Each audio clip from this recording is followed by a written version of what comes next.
আসসালামু আলাইকুম। All out সিরিজে আপনাকে স্বাগতম। এই ভিডিওতে আমরা সলভ করব ক্যামব্রিজ 10 রাইটিং টেস্ট 1-এর টাস্ক 1 এবং হচ্ছে টাস্ক 2। সো এখানে আপনার টাস্ক 1-এ যেই চার্টটা দেওয়া আছে সেটা হচ্ছে একটা পাই চার্ট। সো মনে রাখবেন টাস্ক 1-এর ক্ষেত্রে আপনারা হচ্ছে নর্মালি আমরা যেভাবে লিখি যে একটা হচ্ছে ইন্ট্রো দিব, তারপর হচ্ছে একটা ওভারভিউ প্যারাগ্রাফ এবং তারপর হচ্ছে দুটা বডি প্যারাগ্রাফ। ইন্ট্রোতে কী লিখব? ইন্ট্রোতে আমার হচ্ছে যেই প্রশ্নটা দেওয়া আছে, মানে প্রশ্নের যে ডিসক্রিপশনটা দেওয়া আছে, এই যে এইটা হচ্ছে উল্লেখ করে দিব। ওভারভিউতে কী লিখব? ওভারভিউতে আমার তো এখানে দুইটা দেওয়া আছে, এই দুইটা থেকে মেইন যেই ব্যাপারগুলো আছে সেগুলো আমি আমার ওভারভিউতে ইনক্লুড করব এবং আমরা চেষ্টা করব যে ওভারভিউতে কোনো রকম সংখ্যা না দেওয়ার জন্য জাস্ট বলবো যে এইটা বেশি, ওইটা বেশি, এটা কম, ওইটা কম, এরকম করে। ঠিক আছে? তারপর বডিতে যে কী করব? বডিতে যে আমরা হচ্ছে আমাদের যে ইনফরমেশনগুলো দেওয়া আছে দুইটা পাই চার্টের মধ্যে, এই দুই ধরনের ইনফরমেশনকে আমরা কম্পেয়ার করব। এই যে বললাম কম্পেয়ার করা, এটা কিন্তু খুব ইম্পর্টেন্ট। আপনি যদি কম্পেয়ার না করেন, জাস্ট যা দেওয়া আছে তা যদি আপনি রিপ্রেজেন্ট করে দিয়ে চলে আসেন, তাহলে কিন্তু আপনি খুব একটা বেশি মার্ক পাবেন না। আপনাকে বলতে হবে যে এইটা এত, ওইটা এত, ঠিক আছে, বা এইটা এর থেকে এইটা ওইটা এত বেশি, এটা থেকে ওইটা এত বেশি, এই টাইপের কম্প্যারিজন করতে হবে। সেটা সিচুয়েশন বুঝে বুঝে যে জায়গায় যেভাবে কম্পেয়ারটা করা বেশি সুইটেবল মনে হবে আপনাকে ওইভাবেই করতে হবে। ঠিক আছে? সো চলেন আমরা হচ্ছে আমাদের ডেসক্রিপশনটা পড়ি। এখানে কি বলতেছে? The first chart below shows how energy is used in an average Australian household. The second chart shows the greenhouse gas emission which result from this energy use.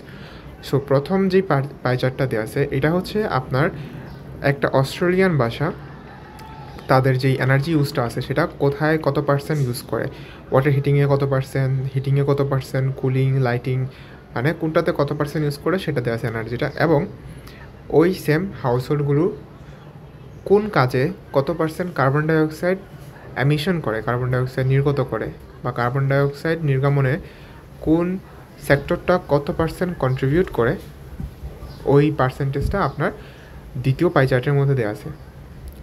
ঠিক আছে? সো অলওয়েজ আপনার লেখা শুরু করার আগে পাই চার্ট ভালো করে, বা যেই চার্টটাই আসুক না কেন সেটাকে খুব ভালো করে পড়ে নেবেন। আচ্ছা, সামনে বাড়ার আগে আমার যে ক্র্যাশ কোর্সটা আছে সেটা হচ্ছে 16 তারিখ থেকে স্টার্ট হতেছে, এপ্রিল ব্যাচটা, যেখানে আপনি চাইলে অ্যাডমিশন নিতে পারেন। আর এখানে হচ্ছে টোটাল 45টা ক্লাস থাকবে, যার মধ্যে 30টা ক্লাস হচ্ছে আপনার 1 মাসের মধ্যে শেষ হয়ে যাবে। তারপর 15টা আপনার প্র্যাকটিস ক্লাসেস থাকবে স্পিকিংয়ের জন্য। অনেকেই দেখা যায় কোর্স শেষ হয়ে যাওয়ার পর স্পিকিং পার্টনার খুঁজে পান না, সো ওনাদের জন্য হচ্ছে আপনার এই ফ্যাসিলিটিসটা আছে, এবং আপনি চাইলে হচ্ছে আপনার একদম এক্সাম পর্যন্ত আপনি আমাদের কাছ থেকে রাইটিং ইভ্যালুয়েট করে নিতে পারবেন, এবং যাবতীয় যত রকমের হেল্প সাজেশন দরকার হয় সব কিছুই আপনি কোর্সে ভর্তির পর এক্সাম পর্যন্ত সাপোর্টটা পাবেন। যাই হোক, সো চলেন আমরা হচ্ছে আমাদের ইন্ট্রোটা শুরু করি।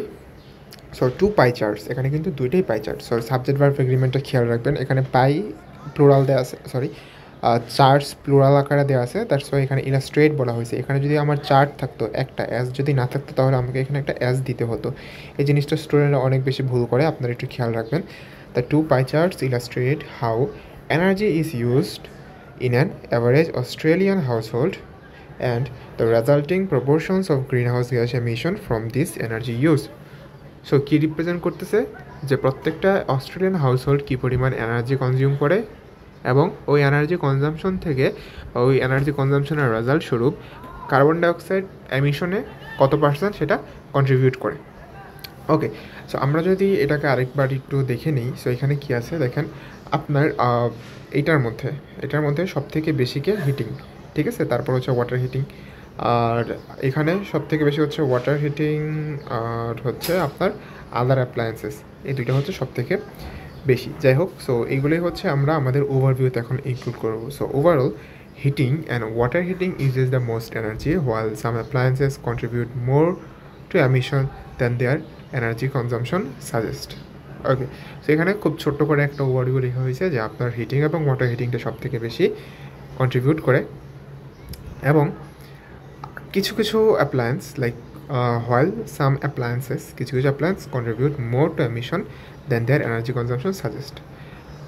ওকে, সো কিছু অ্যাপ্লায়েন্স তারা যতটুকু এনার্জি কনজামশন করে তার থেকে অনেক বেশি আপনার গ্রিনহাউস এমিশনে এফেক্ট করে। যাই হোক, এইগুলো আমাদের ওভারভিউ। এখন আমরা যদি হচ্ছে ইন্ট্রোতে আসি, সো প্রথমটাতে বলা হয়েছে যে heating is the most energy consuming activity. ওই যে দেখেন আপনার প্রথম যেই পাই চার্টটা ছিল সেখানে হিটিংটা ছিল, হিটিংটা হচ্ছে সব থেকে বেশি কন্ট্রিবিউট করতেছিল, সেটা এখানে বলা হয়েছে রেজাল্টিং ইন 42%। এই যে একটা কথা, এটা হয়তো আপনারা খুব একটা সচরাচর দেখেন না, আপনারা এটা নতুনভাবে ইউজ করতে পারেন যে রেজাল্টিং ইন, আপনি অ্যাকাউন্টেড ফর লিখেন অথবা কন্ট্রিবিউট ফর লিখেন, আজকে থেকে নতুন একটা শিখে নেন। রেজাল্টিং এত percent of house hold energy use, yet it only contributes two 15% of green house gas emission. So আপনার হিটিংয়ের সাথে, হিটিংয়ের তো হচ্ছে এনার্জি কনজামশনটা 42%, এবং হিটিংয়ের ক্ষেত্রে এই যে দেখেন আপনার হচ্ছে এই যে এখানে এনার্জি কী বলে কার্বন ডাইঅক্সাইড এমিশন কত, সেটা 15%। এটাই করতে হবে আপনাকে, যে এইটা ওইটার ক্ষেত্রে এত, এইটার ক্ষেত্রে এত, এরকম একটা কম্পেয়ার আপনাকে অলওয়েজ রিপ্রেজেন্ট করতে হবে। কম্প্যারিজন না করলে আপনি কিন্তু টাস্ক ওয়ানে ভালো মার্ক পাবেন না। ওকে, সো ইয়েটের ইউজটা আপনারা অবশ্যই করার চেষ্টা করবেন। সিমিলারলি দেখেন একটা কানেক্টর ইউজ করা হয়েছে, এরকমভাবে কানেক্টর ইউজ করে আপনার যে রাইটিংটা আছে সেটাকে ওয়েল কানেক্টেড রাখবেন। যদি কোনো সাউন্ড এসে থেকে বাইরে থেকে, সরি, আমি হচ্ছে বাইরে একটু বারান্দায় বসে রেকর্ড করতেছি। Similarly water heating is responsible for 30% of energy use and emits the highest percentage of greenhouse gas at 32%। এই যে দেখেন আপনার ওয়াটার হিটিংটা কত ছিল এখানে, এই যে 30%, এবং কার্বন ডাইঅক্সাইড এমিশন সব থেকে বেশি এটাই কন্ট্রিবিউট করতেছে, সেটা কত, 32%। সো এটাকেই এখানে বলা হয়েছে। সো একটা প্যাটার্ন দেখেন, জাস্ট ওইখান থেকে একটাকে বলা হইতেছে, তারপর আবার এখানে এসে এখান থেকে আরেকটাকে বলা হইতেছে, মানে সিমিলার, এটার জন্যই যত পার্সেন্ট কন্ট্রিবিউট করতেছে সেটাকে বলা হইতেছে। সো এই টেকনিকটা বা এই অ্যাপ্রোচটা ফলো করে আপনারা লিখতে পারেন। Other appliances consume 15% of the energy but produces a much larger 28% of emission. So দেখেন ওইখানে একটা আদার পার্ট ছিল, এই যে আদার অ্যাপ্লায়েন্স, সেটা 15% করতেছে, এবং এই আদার অ্যাপ্লায়েন্সটাই এখানে কন্ট্রিবিউট করতেছে 28%। বাকি কিচিরমিচির করতেছে, ঠিক না? তারা দেখে এটাকে ভাগাইতে পারি কিনা, ওকে, যায় না। যাই হোক, সো আমরা যদি সামনে আগাই, refrigeration follows a similar trend. So এখানে একটা দেখেন আপনার একটা ফ্রেজ ইউজ করা হয়েছে, এইভাবে আপনারা ফ্রেজ ইউজ করবেন। Using just 7% of the energy yet accounting for 14% of emission. দেখেন এখানে কেন এটাকে সিমিলার বলা হয়েছে, কারণ আপনি যখন আগেরবার বলতেছিলেন যে আদার অ্যাপ্লায়েন্সেরটা, সেটাও কি দেখেন আপনার 15 থেকে প্রায় দ্বিগুণ বেড়ে 28% হয়ে গেছিলো, এটাও দেখেন 7 থেকে দ্বিগুণ বেড়ে 14% হয়ে গেছে। সো এটা কাইন্ড অফ একটা সিমিলার ট্রেন্ড ফলো করতেছে। সো এই টাইপের সিচুয়েশনে যদি আপনি পড়েন যে আপনি একটাকে যেভাবে ডেসক্রাইব করলেন ওইটার মতো প্যাটার্ন অন্য আরেকটা ফলো করে, তখন আপনি এইভাবে এটাকে রিপ্রেজেন্ট করতে পারেন যে dash follows a similar trend using এত percent of the energy yet accounting for 14% of emission. তারপর আরেকটা সেক্টর, সেটা হচ্ছে lighting and cooling, show minor differences between energy use and emission. Lighting uses 4% of energy and contributes 8% of emission, while cooling uses 2% and causes 3% of emission. দেখেন just আপনি কিন্তু এই যে same এটা কি হচ্ছে, যদি আপনি জাস্ট বডি প্যারাগ্রাফ 1-এর মধ্যে এইখানে কী কী ঘটতেছে সেটা আপনি ডেসক্রাইব করতেন, আবার বডি প্যারাগ্রাফ 2-তে এইখানে কী কী ঘটতেছে সেটাকে ডেসক্রাইব করতেন, তাহলে আপনার লেখার মানটা অনেকটুকু কমে যেত, কারণ আপনি এখানে কোনো কম্প্যারিজন করতেছেন না, ঠিক আছে? অলওয়েজ ট্রাই করবেন যে একটার সাথে আরেকটার কম্পেয়ার করা, একটা চার্টের সাথে আরেকটা চার্ট যদি থাকে তাহলে কম্পেয়ার করা, যদি না থাকে তাহলে তো আপনাকে ওইগুলোর ভিতরেই কম্প্যারিজনটা করতে হবে, তখন তো কিছু করার নেই। ওকে, সো এই হচ্ছে আমাদের ইয়েটা, আপনারা স্ক্রিনশট নিয়ে নিতে পারেন এবং হচ্ছে তারপর এটাকে দেখে দেখে পড়তে পারেন। এখন যদি আমরা টাস্ক 2টা দেখি, এটা হচ্ছে আপনার ক্যামব্রিজ 10 রাইটিং টেস্ট 1-এর task 2। It is important for children to learn the difference between right and wrong at an early age. Punishment is necessary to help them learn this distinction.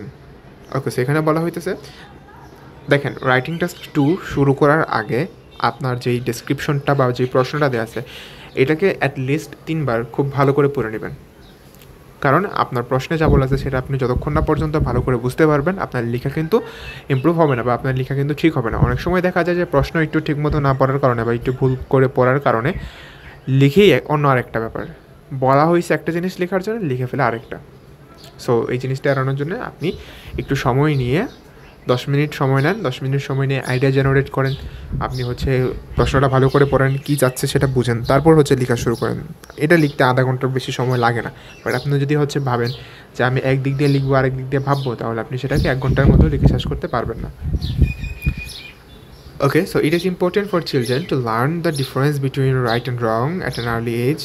Punishment is necessary to help them learn this distinction. To what extent do you agree or disagree with this opinion? And arekta proshno ache, what sort of punishment should parents and teachers be allowed to use to teach good behavior to children? Okay, so আপনি normally যেই আপনার অ্যাসেগুলো আসে সেইখানে হয়তো আপনি শুধু এইটুকু পান যে to what extent do agree or disagree with this opinion, আর আপনি হচ্ছে এরকম একটা প্রশ্ন পান যে ওদের জন্য কী করা উচিত, যে একটা প্রশ্ন শুধু থাকে। বাট এখানে হচ্ছে দুইটা প্রশ্ন, আপনাকে হচ্ছে আপনি কতটা এইটার সাথে অ্যাগ্রি করতেছেন যে ওদের পানিশমেন্টটা প্রয়োজন, সেটাকে যেরকম আপনাকে ডেসক্রাইব করতে হবে, পাশাপাশি ওদেরকে কী ধরনের পানিশমেন্ট অ্যালাউ করা উচিত বা টিচার এবং প্যারেন্টসরা ওদেরকে কী ধরনের পানিশমেন্ট দিবে ওইটাকেও আপনাকে অ্যাড্রেস করতে হবে। সো আপনার এই রাইটিংটাতে ডেসক্রাইব করার মতো অনেক বিষয় আছে, ঠিক আছে? সো চলেন শুরু করি। ওকে, সরি একটু কাকও আসছে, আমি সরি, আমার একটু বাইরে বসে রেকর্ডিং করা ছাড়া আজকে কোনো ওয়ে নাই, কিছু মনে করবেন না। Okay, learning right from wrong is a key part of childhood development. Writing test 2 আপনি যখন শুরু করবেন তখন আপনি যে ইন্ট্রোটা লিখবেন এটা আপনি কীভাবে লিখতে পারেন। ইন্ট্রো লেখার জন্যে আপনি হচ্ছে যে একটা স্ট্রাকচার আছে ইন্ট্রো, সেটা আপনি ইউজ করতে পারেন। সেটা হচ্ছে আপনি শুরুতে একটা জেনারেল স্টেটমেন্ট লিখলেন। এখন জেনারেল স্টেটমেন্ট মানে কি আসলে? জেনারেল স্টেটমেন্টটা মানে হলো যে আপনি আপনার যেই টপিকটা দেওয়া আছে, আপনার যে প্রশ্নটা দেওয়া আছে সেইটা সম্পর্কে বা সেইটা নিয়ে এমন একটা কথা বললেন যেটা হচ্ছে সবার জন্য সত্যি। আপনি 100 জন মানুষের সামনে দাঁড়িয়ে এই টপিকটা নিয়ে যদি হচ্ছে আপনি এই কথাটা বলেন, তাহলে কেউ ডিনাই করতে পারবে না, কেউ আপনার সাথে দ্বিমত প্রকাশ করতে পারবে না। এরকম একটা কথাই হচ্ছে জেনারেল স্টেটমেন্ট। সো একটু জাস্ট ভেবে একটু ব্রেনটাকে কাজে লেগে জাস্ট একটা সিম্পলি সেন্টেন্স বলে দিবেন। এরপরে আপনি হচ্ছে যে লাইনটা লিখতে পারেন সেটা হচ্ছে প্রশ্নে যা বলা আছে সেটাকে একটু মডিফাই করে একটু ঘুরিয়ে ফিরিয়ে আপনি আপনার পরবর্তী লাইনটা লিখতে পারেন। এবং এরপর আপনি হচ্ছে আপনার পরবর্তী বডি প্যারাগ্রাফগুলোতে আপনি কী নিয়ে ডিসকাশন করবেন সেটা আপনি উল্লেখ করবেন, কী নিয়ে আর করবেন। এই যে এখানে আপনাকে ওপিনিয়ন দিতে বলছে, এইটা আপনি ডেসক্রাইব করবেন। পাশাপাশি হচ্ছে আপনাকে এখানে জিজ্ঞাসা করছে যে কী ধরনের পানিশমেন্ট ওদেরকে দেওয়া উচিত, এইগুলো হচ্ছে আপনি সেখানে ডেসক্রাইব করবেন। সো আপনাকে লিখতে হবে কি একটা জেনারেল স্টেটমেন্ট, প্রশ্নে যা আছে সেটাকে মডিফাই করে, এবং আপনার প্রশ্নে যে জিনিসটাকে ডেসক্রাইব করতে বলছে বা প্রশ্নে আপনাকে যে জিনিসটা করতে বলছে, দুইটা ওপিনিয়নকে ডিসকাস করা, অ্যাডভান্টেজ ডিসঅ্যাডভান্টেজকে ডেসক্রাইব করা, বা হচ্ছে আপনি কতটুকু অ্যাগ্রি ডিসএগ্রি করতেছেন এইটাকে আপনাকে জিজ্ঞাসা করছে। সো এই জিনিসটাই আপনি হচ্ছে আপনার ইন্ট্রোর লাস্ট লাইনে লিখে দেবেন। সো এইটা একটা হচ্ছে স্ট্রাকচার ইন্ট্রো লেখার। এছাড়াও আপনি আপনার ক্রিয়েটিভিটি ইউজ করে যেভাবে খুশি সেভাবেই লিখতে পারেন। Okay, learning right from wrong is a key part of childhood development, and many believe punishment is necessary in this process. While I agree that discipline is important in guiding children's behavior, I believe punishment should be applied carefully and in non-harmful way. Okay, so এইখান দেখেন আপনি যে হচ্ছে পানিশমেন্টের সাথে agree কি agree না সেটাকেও এখানে ডেসক্রাইব করা হয়েছে যে আই অ্যাগ্রি যে ডিসিপ্লিন এবং গাইডেন্সটা থাকা উচিত, এবং কী ধরনের পানিশমেন্ট ওদেরকে অ্যালাউ করা উচিত সেটাও এখানে বলা হয়েছে যে I believe punishment should be applied carefully and in non harmful way. তো এই যে আমি এখানে কিছু কথা বললাম যে হচ্ছে ডিসিপ্লিন ইম্পর্ট্যান্ট এবং হচ্ছে কেয়ারফুলি এবং নন হার্মফুল পানিশমেন্ট দিতে হবে, এই জিনিসগুলোই এখন হচ্ছে আমি আমার বডি প্যারাগ্রাফগুলোতে ডেসক্রাইব করবো। আপনি চাইলে আপনি দুইটা বডি প্যারাগ্রাফও লিখতে পারেন, 3টা বডি প্যারাগ্রাফও লিখতে পারেন। এটা কমপ্লিটলি ডিপেন্ড করতেছে যে আপনার কাছে কী টাইপের আইডিয়া আসলো। আইডিয়া যেইগুলোই আসছে সেগুলো আপনি দুইটা বডি প্যারাগ্রাফে বসালে সেটা সুন্দর হবে নাকি 3টা বডি প্যারাগ্রাফে বসালে সুন্দর হবে, ওইটা আপনি আপনার মতো করে বুঝে লিখে দিয়ে আসবেন। আপনার কাছে যদি অনেক বেশি আইডিয়া থাকে তাহলে 3টা বডি প্যারাগ্রাফ দেন, সমস্যা নেই। আর ট্রাই করবেন যে 300 ওয়ার্ডের মধ্যে শেষ করে দেওয়ার। ফার্স্টলি দেখেন আপনি যখন একটা বডি প্যারাগ্রাফ স্টার্ট করবেন এরকম একটা কানেক্টর দিয়ে অলওয়েজ স্টার্ট করার চেষ্টা করবেন। Firstly, on the one hand To begin with, এইভাবে firstly, it is essential for children to understand that actions have consequences. Appropriate discipline helps reinforce moral boundaries and encourages responsible decision making. So দেখেন এখানে হচ্ছে একটা idea দেওয়া হলো, চিলড্রেনদের সবসময়ই হচ্ছে এটা মাথায় রাখা উচিত যে ওদের অ্যাকশনসে ওরা যে কাজগুলো করতেছে সেটার কনসিকুয়েন্স বা রেজাল্ট অবশ্যই আছে। Appropriate discipline helps reinforce moral boundaries and encourages responsible decision making. আমরা একটা প্যাটার্ন অলওয়েজ ফলো করবো, সেটা হচ্ছে connector, idea, evidence, example. Connector এই যে আইডিয়া, এই যে হচ্ছে এভিডেন্স, এই হচ্ছে এক্সাম্পল। এই প্যাটার্নটা ফলো করে আপনি আপনার সব সময় আইডিয়াগুলোকে রিপ্রেজেন্ট করবেন।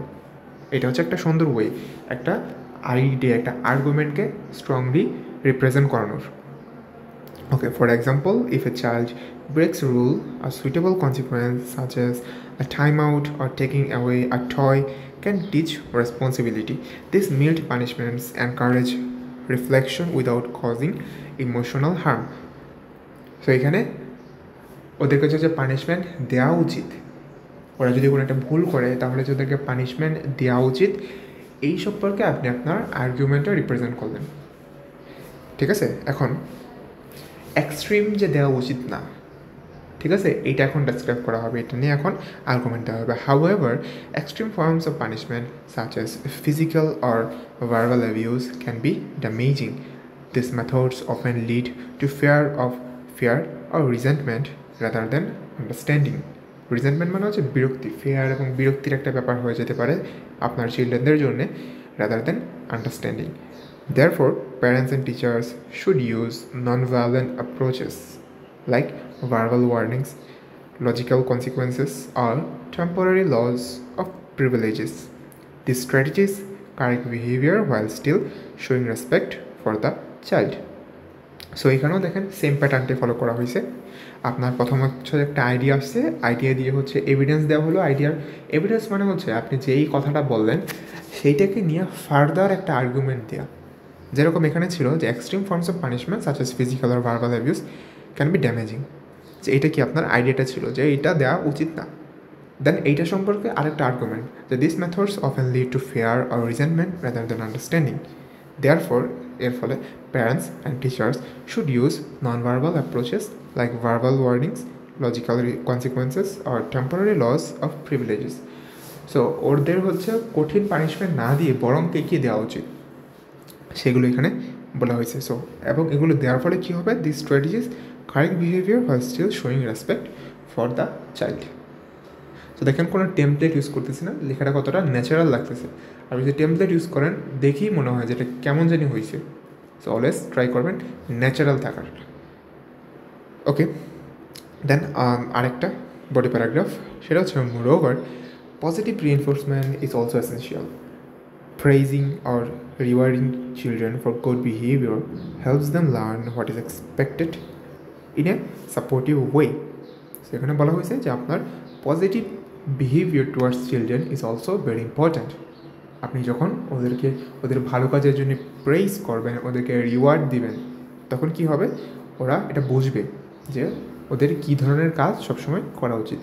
A combination of encouragement and fair discipline is usually the most effective in assisting children to grow into well-behaved individuals.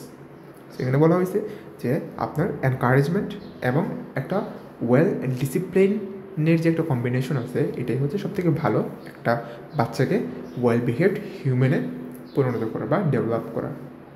দেখেন আমাদের ফুল আর্গুমেন্টটা স্ট্রংলি এখানে রিপ্রেজেন্ট করা হয়ে গেছে। সো এখানে যেভাবে হচ্ছে আইডিয়াগুলোকে রিপ্রেজেন্ট করা হয়েছে, আর্গুমেন্টগুলোকে স্ট্রেংথেন করা হয়েছে, এটা আপনার 7 to 7.5 রাইটিংয়ের ক্রাইটেরিয়াতে বা ক্যাটাগরিতে পড়তেছে। ওকে, দেন কনক্লুশনে কী থাকবে, আপনি এতক্ষণ পর্যন্ত বডি 1, বডি 2 এবং যদি আপনি বডি 3-তে লিখেন, তাহলে এই জিনিসগুলোতে বা এই জায়গাগুলোতে আপনি যা ইন্ট্রোডিউস করছেন বা যা আর্গুমেন্টগুলো পাস অন করছেন, সেগুলোই হচ্ছে আপনার কনক্লুশনে একটু মোটা দাগে, শুধু মোটা দাগে বলতে জাস্ট মূল কথাটা। In conclusion, punishment can play a role in teaching children right from wrong, but it must be used wisely. এই কথাটাই তো আপনি একটু আগে বললেন যে হ্যাঁ, পানিশমেন্ট দেওয়া উচিত, বাট সেটা ভালোভাবে, সেটা মানে হচ্ছে হিংস্রতার সহিত না, সেটা ওয়াইজলি দিতে হবে, সফটলি দিতে হবে। সো এটাই এখানে বলা হয়েছে যে punishment can play a role in teaching children right from wrong but must be used wisely. Parents and teachers should focus on non-violent, constructive methods and balance discipline with positive reinforcement. So এই যে একটু আগে যে আপনি বললেন যে positive বিহেভিয়ারটা বা পজিটিভ অ্যাটিটিউডস টুয়ার্ডস চিলড্রেনটা ওয়াজ ইম্পর্টেন্ট, এটাকে এখানে বলা হয়েছে।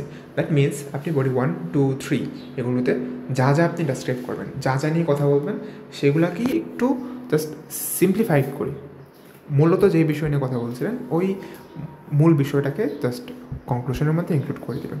যে conclusion, punishment can play a role in teaching children right from wrong but must be used wisely.